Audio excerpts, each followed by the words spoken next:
नमस्कार। आज हम एक बहुत ही प्रेरणा देने वाली कहानी पर बात करने वाले हैं। एक ऐसे इंसान की कहानी जो शून्य से उठा और शिखर तक पहुंचा।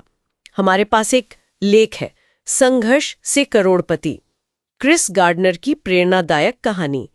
इसी के कुछ हिस्सों पर आज चर्चा करेंगे। बिल्कुल। तो मकसद ये है कि क्रिस गार्डनर का ये जो सफर रहा, मतलब फर्श से अर्श तक का, इसे समझें। कैसे कोई जो बिल्कुल बेघर हो वो उठकर एक सफल करोड़पति बन सकता है। शायद कुछ लोगों ने फिल्म देखी होगी, the pursuit of happiness, will Smith वाली। हाँ, काफी मशहूर फिल्म है। वो इन्हीं की जिंदगी पर है। तो चलिए खोलते हैं इस कहानी को। बिल्कुल। और ये कहानी दिखाती है कि कैसे पक्का इरादा और मेहनत जो है वो मुश्किल से मुश्किल हालात को भी बदल सकती है। तो कहानी शुरू होती है क्रिस गार्डनर के बचपन से। जो स्रोत हमारे पास है वो बताता है कि उनका जन्म एक गरीब परिवार में हुआ और बचपन भी आसान नहीं था। मतलब घरेलू परेशानियां थीं, अस्थिरता थी। हाँ, ये उनके शुरुआती जीवन का एक अहम हिस्सा रहा जिसने शायद उन्हें आगे के लिए मजबूत बनाया। फिर बात आती है 1980 के दशक की। उस वक्त वो मेडिकल उपकरण बेचते थे, लेकिन कमाई कुछ खास नहीं थी।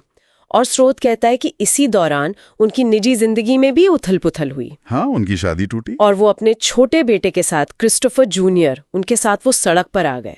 स्रोत में साफ लिखा है, बिल्कुल बेघर। सोचिए जरा। रातें कभी पब्लिक टॉयलेट में गुजारनी पड़ती थीं, कभी मेट्रो स्टेशनों पर, तो कभी चर्च के शेल्टर में। और देखिए, ये सिर्फ बेघर होना नहीं था, चुनौती ये भी थी कि रोज बेटे की देखभाल करनी है, एक गरिमा बनाए रखनी है और अगली रात कहाँ रहेंगे ये भी सोचना है। स्रोत में इस बात का जिक्र है कि कैसे उन्हें रोज शाम शेल्टर के लिए लाइन लगानी पड़ती थी। बिल्कुल। लेकिन इतनी सब मुश्किलों के बीच भी उनके मन में एक सपना पल रहा था। हाँ, एक बड़ा सपना, स्टॉक ब्रोकर बनने का। हाँ। मतलब शेयर बाजार में काम करने का। और इसके लिए उन्होंने एक जानी मानी ब्रोकरेज फर्म में इंटर्नशिप पाने की कोशिश की, वो भी बिना सैलरी वाली इंटर्नशिप। जी। बहुत मेहनत की। जी। सोचिए, दिन में सूट पहनकर इंटर्नशिप करना और रात को बेटे के साथ शेल्टर में। हाँ, स्रोत कहता है उन्होंने कभी हार नहीं मानी। यह असाधारण समर्पण तो है ही, पर स्रोत एक और बात की तरफ इशारा करता है। गार्डनर ने सिर्फ मेहनत नहीं की, उन्होंने उस इंटर्नशिप के दौरान कम साधनों में भी सीखने के और सही लोगों से जुड़ने के तरीके ढूंढे। अच्छा। हाँ, उन्होंने समझा कि इस फील्ड में ज्ञान के साथ साथ नेटवर्क बनाना कितना जरूरी है, और उन्होंने मुश्किल हालात में भी इसे प्रायोरिटाइज किया। तो ये सिर्फ जुनून नहीं था, ये मुश्किल हालात में स्मार्ट तरीके से काम करना भी था। और उनकी ये मेहनत, ये रणनीति काम आई। इंटर्नशिप पूरी हुई और उन्हें उसी फर्म में नौकरी मिल गई। ये एक बड़ा टर्निंग पॉइंट था। बिल्कुल, यहाँ से गाड़ी पटरी पर आई। और फिर कुछ ही सालों में 1987 की बात है, उन्होंने अपनी खुद की स्टॉक ब्रोकरेज कंपनी खोल ली, गार्डनर रिच एंड को। शिकागो में अपने छोटे से अपार्टमेंट से शुरुआत की थी। हाँ, और यहाँ एक और बात है। स्रोत ये भी बताता है कि गार्डनर रिच एंड को खोलना सिर्फ पैसा कमाना नहीं था, वो एक ऐसा प्लेटफॉर्म बनाना चाहते थे जहां वो दूसरों को भी मौका दे सकें। अच्छा। क्योंकि उन्होंने खुद गरीबी देखी थी, है ना। तो स्रोत कहता है कि वो दूसरों की मदद करने के लिए बहुत प्रेरित थे। शायद यही असली सफलता है, जब आप दूसरों को भी ऊपर उठाते हैं। सही कहा। आज क्रिस गार्डनर एक जाने माने करोड़पति हैं, मोटिवेशनल स्पीकर हैं, लेखक हैं।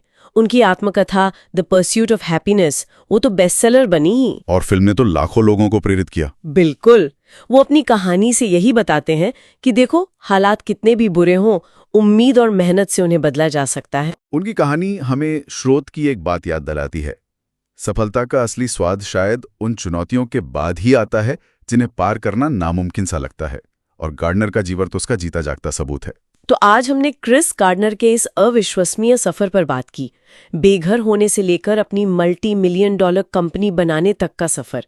ये कहानी वाकई दिखाती है कि कैसे पक्की इच्छा शक्ति और सही सोच से मुश्किल हालात को भी हराया जा सकता है। जाते जाते एक सवाल छोड़ जाते हैं सोचने के लिए। क्रिस गार्डनर की ये कहानी जानने के बाद और उनके संघर्ष के तरीकों को समझने के बाद हम अपनी रोज की जो चुनौतियां हैं, जो बाधाएं हैं, उन्हें किस नए नजरिए से देख सकते हैं? क्या इसमें हमारे लिए भी कोई सबक है?